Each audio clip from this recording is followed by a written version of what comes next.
Friends అందరికీ welcome back to Harihara collections. ఇవాళ మన రెసిపీ వచ్చేసి కాకరకాయ మసాలా కర్రీ.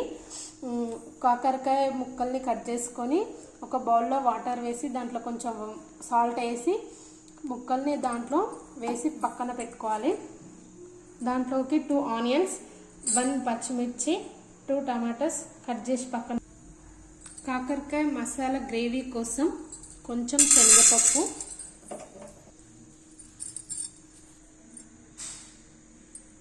ధనియాలు,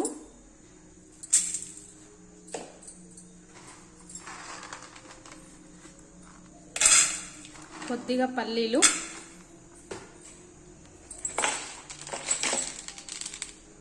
మినపప్పు 1 టీ స్పూన్,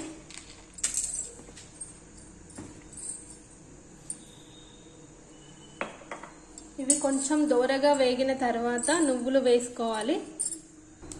అవి కొంచెం దోరగా వేగిన తర్వాత కొన్ని నువ్వులు, కొంచెం జీలకర్ర. నువ్వులు ముందే వేస్తే మాడిపోయే ఛాన్సెస్ ఉంటాయి.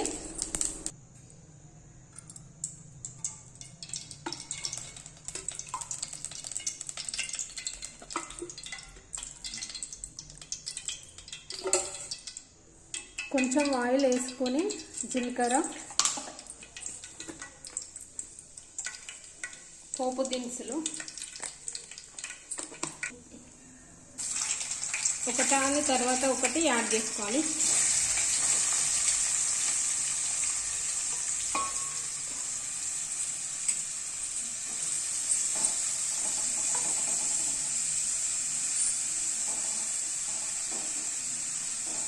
ఇవి కొంచెం వేగిన తర్వాత కాకరకాయలు యాడ్ చేసుకోవాలి. ఇప్పుడు కొంచెం టమాటా, ఇవి కొంచెం మగ్గిన తర్వాత కాకరకాయలు వేసుకోవాలి. కాకరకాయ పీసును కొంచెం ఇలా అంటే దీంట్లో ఉన్న చేదు వెళ్ళిపోతుంది. కొంచెం టమాటా మగ్గిన తర్వాత కాకరకాయ ముక్కల్ని వేసుకోవాలి. ఇవి 75% వేగిన తర్వాత మసాలా యాడ్ చేసుకోవాలి.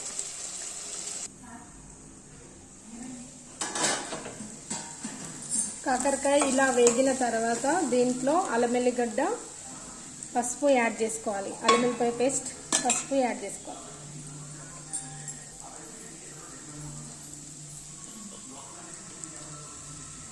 పసుపు కొద్దిగా,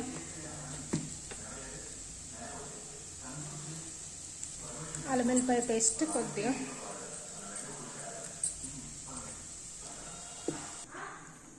ఇది కొంచెం పచ్చివాసన పోయిన తర్వాత మనం ప్రిపేర్ చేసుకున్న మసాలా యాడ్ చేసుకోవాలి. దీంట్లో కొద్దిగా చింతపండు పులుసు కూడా యాడ్ చేశాను, కాకపోతే ఆ క్లిప్ మిస్ అయ్యింది. దీంట్లో కొద్దిగా వాటర్ వేసుకోవాలి.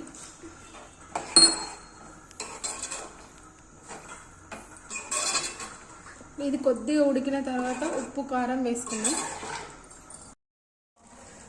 ఇలా ఉడికిన తర్వాత దీంట్లో తగినంత కారం,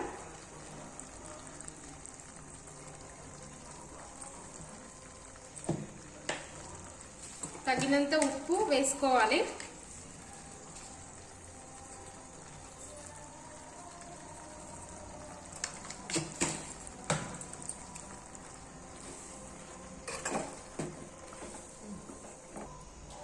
దీన్ని ఇప్పుడు క్లోజ్ చేసుకొని ఆయిల్ పైకి వచ్చే వరకు ఉడికించుకోవాలి. ఫైనల్ లుక్ చూపిస్తాను.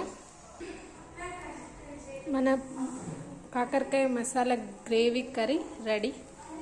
ఆయిల్ పైకి తేలింది. ఇంతవరకు ఉంచుకుంటే రెడీ అయినట్టే. ఈ వీడియో కనుక మీకు నచ్చినట్టయితే లైక్, షేర్, సబ్స్క్రైబ్.